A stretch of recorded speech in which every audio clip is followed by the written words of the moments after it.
If you have an interest in horses and love learning more about horses, the horse industry, teaching, or even managing your own horse business, then you're in the right place.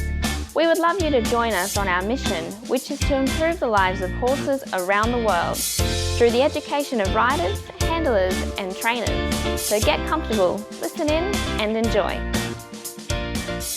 This has been another episode sponsored by Online Horse College.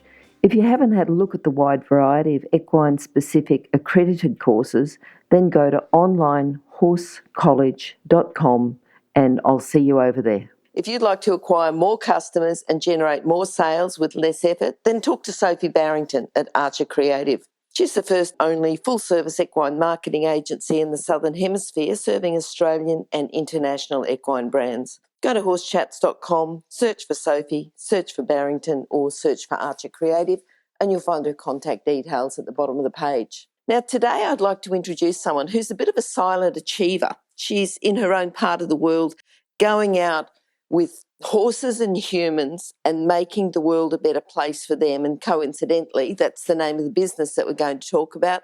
Today we're going to talk to Coralie Kedzlie. How are you, Coralie? I'm well, thank you, Glenys.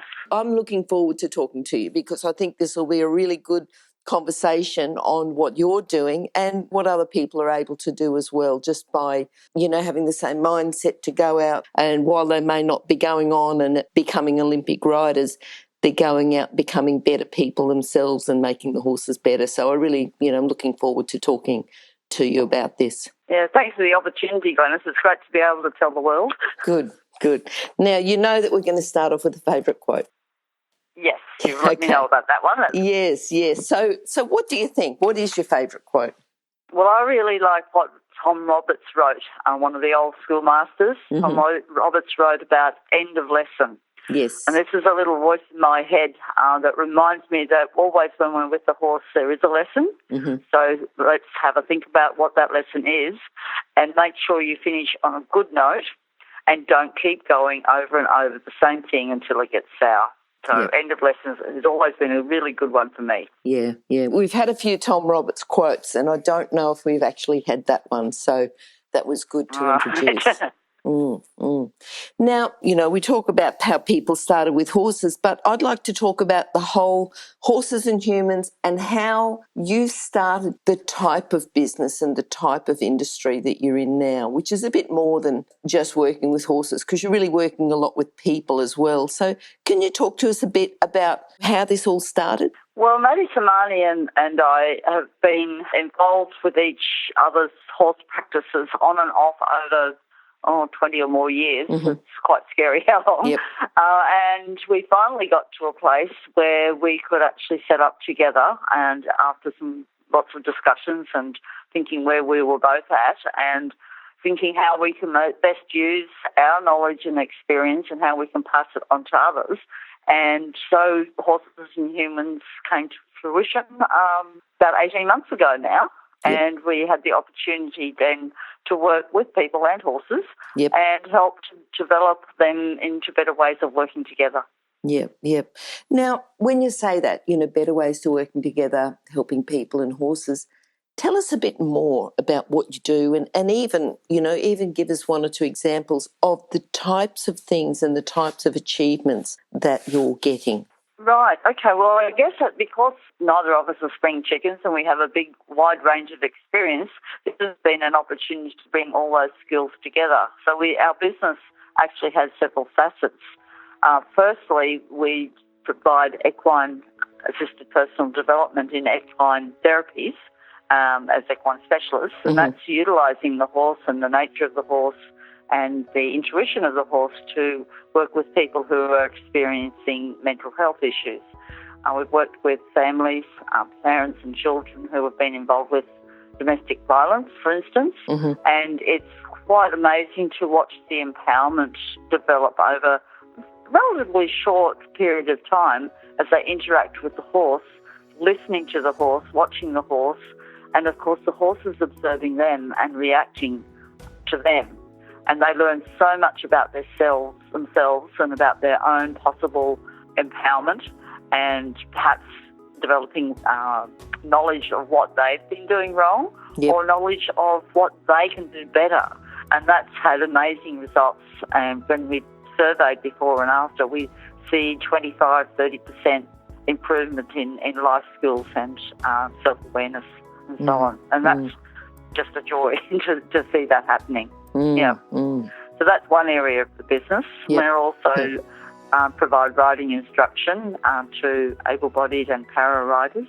And, of course, with Online Horse College, we're providing horsemanship training and accredited courses training and assessment for those. So it's a whole broad spectrum of helping people to develop their abilities and their own personal development through their connections with the horse. Yes, and I really like the way you talk about, in the positive, developing abilities rather than the disabilities. Oh, absolutely. In fact, I had someone ask me, sort of referred to a rider and said, what's their disability? And I just looked and said, anyone can ride here. And that was it. Yes. Because once you're on your horse, you're a person with the horse, and that's the end of the story. Yep. And let's go from there. Yep. Now, the type of people that come in, and I know that you've had some big improvements and there's a bit of privacy and everything there. Is there someone that you'd like to talk to in particular, even if you don't use their right name, and just you talk about achievements that they've had, but, anyone that might have been a bit difficult that you thought, right, how am I going to be here? But you've ended up having a bit of a breakthrough. Well, I can speak about some of our trainees, horse mastership trainees, and watching how they have developed. You might have someone who's quite withdrawn and quiet and, loves horses but doesn't really love people so much. Yes. And it's just wonderful to watch them interacting with the horses and developing their skills. And I sit back and watch this group of young horse people who are working safely with the horse and effectively with the horses.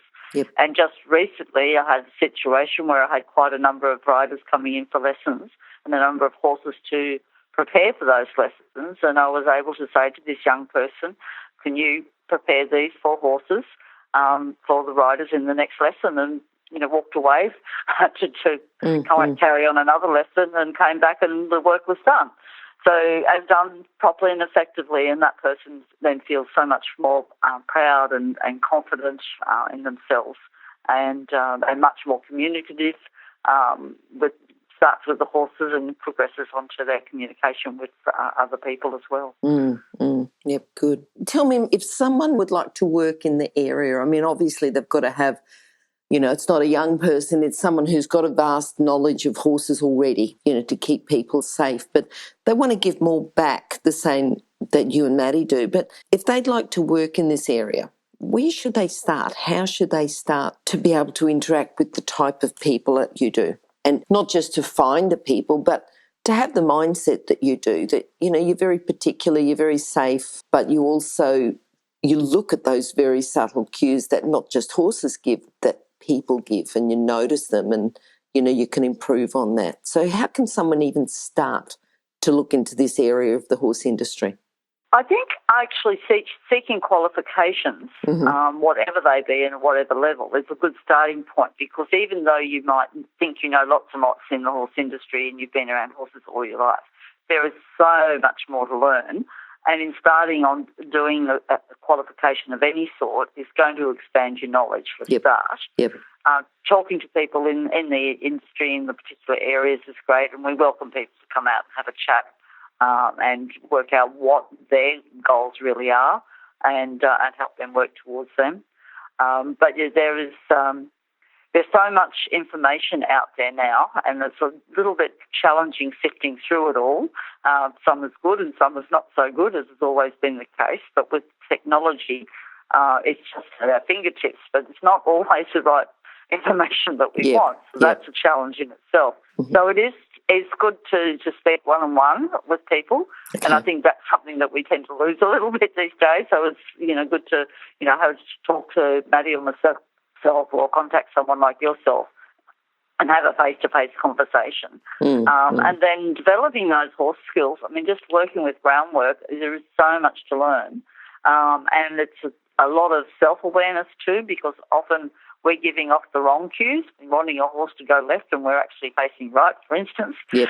We're not even aware of that. So developing that self-awareness helps you to help develop that observation skills as well. Mm-hmm, mm-hmm. And the type of person that they'd have to be. I mean, obviously they'd have to be a cool, even-tempered type of person, not one that's going to get emotional very quick. I think very grounded. Mm-hmm. It's interesting that you asked that because I worked in the disability sector. I was director of a service providing support to people with disabilities, and it was quite interesting.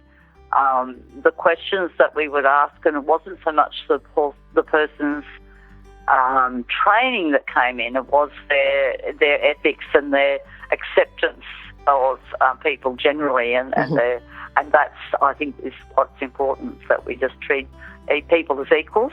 Yep. And that there is no discrimination, there's no room for that in life, but that comes more naturally to some people than others. So that's something to probably ask yourself. It's no point in trying to do this work with a big bundle of sympathy. That's not what it's about. It's accepting people as people, and we all have our challenges in life and our different experiences that have brought us to this point and that may bring us to be needing some extra help, whatever that might be. So it's that real core acceptance that a person really needs, and that can be learned, but you might have to unlearn some old learnings to get to that point. Yep. Now, Coralie, if people would like to contact you, because, I think sometimes you've just got such valuable information there, we'll put those contact details at the bottom of your page and we'll ask you about them soon. So we'll just sort of put that on hold. Yep. And I'm sure if anyone's interested in this type of work, and if they want to volunteer even, and just get a little bit more involved with this type of work, we'll put those contact details at the bottom. Yep, that'd be great. And we do encourage people. We have some people varying ages that come and volunteer and lend a hand. And once again, we offer them training, in their role as a volunteer. We just don't throw them in the deep end. Everyone needs to know what they're doing and why they're there. Yes, so that'd be very welcome, Yep. Now, I did ask you about someone who'd influenced you, and I know you were talking about Amy McGowan, but tell us a little bit about Amy McGowan and how she's influenced you, but she's mentored you, inspired you. Tell us a little bit about that. Right. Well, Amy goes back many years. She was one of my pony club coaches, and she just never stopped. She was still coaching when she was into her 90s, and I think there was another elderly lady at the time whose name I have long forgotten, but Amy sticks in my mind. And she just kept on going, and that, if ever I feel like giving up, which isn't very often, but I certainly remember Amy still riding her horse well into, the 80s and 90s, and that's someone that is, inspired me over the years as I get a bit older. Every time I swing my leg over the saddle, I think, okay, Amy, I'm still up there, and just keep on going. And plus, I guess I probably wasn't so aware at the time, but she was there teaching us young ones to ride better and work with our horses better and to keep on going and not give up. And that was Amy, Yeah. Now, I'm sure that you've got some brilliant horses, with you now. Is there any horse in the past that's really influenced you and helped you along, to increase your knowledge, to keep you inspired, to keep you going? Any horse that you want to mention, or would you prefer to talk about the ones that you've got now? Well, that's really challenging. I'm just going through my mind this whole little myriad of horses. But there was one horse in particular who's still going strong, and he challenged a lot of people. And he came to my attention when I first saw him. I thought, oh, wow, that's a great horse. But he was, at the time, challenging a lot of people. He was big and knew that he was big, and he would push his way through things. But in reality, he was quite a gentle giant. So he really taught me it's not about size, and it is about let's work together, and why are you being so challenging, and what do I need to do to say, well, I will look after you and I'll be your leader, and we can work together, and which we did. And I think he still today challenges new people as they come along. But he was one that really said, if you work with me properly and you ask me the right questions, then I can give you the right answers. And turned out to be an absolutely fabulous horse. And has taken lots of riders into competitions and, taught them lots of skills along the way. If you go looking for a new horse or someone offers you a new horse, do you have any sort of criteria that they should have? Yeah, apart from, size and colour or whatever like that, I think the history is really important. I think it's very good to know, even if you're not going to do the things that horse has done in the past, if you know that history, it's very, very important because, for instance, if you buy a horse and he's been out to pony club or out to shows, you might not want to go to pony club shows, but you know that if the day comes you do take him out somewhere, he's been there and done that. If he has had any cruel handling, you need to be really aware of that. I like to know the processes of his starting. There's some really lovely ways of starting horses these days, but sometimes steps are left out. I've had horses that haven't been mouthed properly, and that's created a problem down the track, and you've had to do some re-education, for instance. So knowing those steps along the way, my own horse, whilst I don't normally use hobbles, I knew that he had been hobbled as part of his training. I was out on the National Trail and we had a situation where the horses really needed to be contained, and there was some problems, so I knew I could put those hobbles on him safely. So just knowing those little bits and pieces and the background of horses, I think that's a really big thing.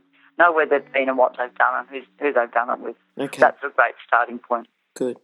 If you're an equestrian coach or a horse riding instructor, or even if you aspire to be one, have a look at the free video series for horse riding instructors on the Horse Chats website.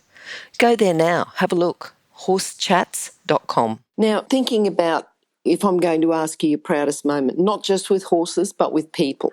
Oh, gosh, now you've expanded it. Well, I just think, normally I'd ask with horses, but you work with horses and people, and we often get, as you said, achievements or progress of a person through the horse. So, we're allowing and getting the horses to just encourage the people. But, if you think about your proudest moment, what would you say? Or you might even say, look, it's every day. I don't know. I think it is watching those riders and young people grow, and old people too, but watching that development and their connection with the horses, and when they overcome problems, it challenges me sometimes to think, well, maybe I'm not presenting this in a way they're understanding. So then we get together and we work it out, and when they achieve that goal, and they go, wow, that's great. And it's not just about going to competitions and winning them. It's about their perseverance and their keeping on trying, and that makes me very proud that they keep on getting there and they keep on improving. And sometimes it's a hard slog, be they able or not so able, whichever. Sometimes they have a horse that challenges them, and when they get past those obstacles, and I know that I've helped them get past those obstacles, that's their proud moments. Okay, good. Now, thinking again, about someone who may be interested in this type of work, and thinking about yourself, when you first started, and this is money aside, because that's always a problem, but what do you think's been your biggest challenge on getting horses and humans up and going? What's been your biggest challenge? How have you overcome that? I think what's been great is having the experience that we both have, not just with horses, but also the business experience. And I think that's important for people to know. If you're getting into this sort of business, any sort of equestrian business, it's not just being a good rider. You do need those broader life skills, business skills, marketing skills, and marketing is a challenge for us that and that's interesting because I've had a lot of experience in marketing, but now we have technology marketing. Yep. So it's a little bit different to the media that I'm more familiar with. So working that out and being clear what our goals are, while not challenging me, you always need to come back to that. So what are our goals? It's not about having, 500 riders and, 10 lessons a day. It's about the quality of the work that we do. It's about the quality of the horses, and we would rather stay a little smaller than compromise on that quality. It's being aware of that all the time, what our goals are. Yep. And keep focused on that. Yep. Good. All right. Now, thinking about you've got a group of people organised, whether you see them individually or, as a group, what's a common fault or a common problem, a common trait throughout people who are new to horses and new to this type of activity? If you're thinking about particularly about the equine therapy, people come without horse skills, and that is fine, right? Then that can be quite challenging for them, because they're working at liberty with the horses. And, that's the challenge that they're facing is their life challenges as well. So ensuring them that they're going to be safe is important, and that we will keep them safe because that is our role, to keep them safe, even though they're working with big flight animals at liberty. So, sometimes there will be that fear that should they be really there with these horses. And so just stepping through those barriers is an important part of our role. Okay. Now, I've got to ask you, Coralie, what's the best thing that you get, working with horses, working with people, doing this sort of work? What's the best thing about it?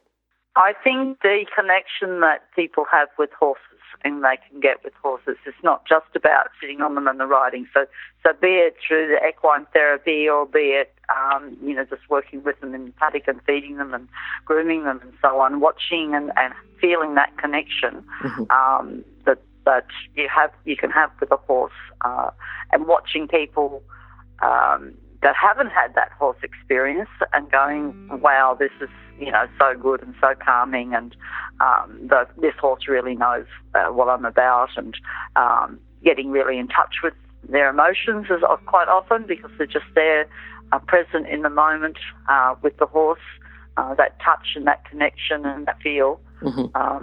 Before anything else happens, if you didn't go anywhere, just that touch and that feel and that connection with the horses, it's lovely, and lovely to watch others, and of course I enjoy it myself.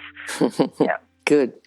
Now, you said earlier about your business goals, but what are you progressing towards now? You've got your centre, you're up and running, you're working on the quality. Is there anything you've got that you're looking forward to, or anything you've got planned in the next 12 months or 2 years or so?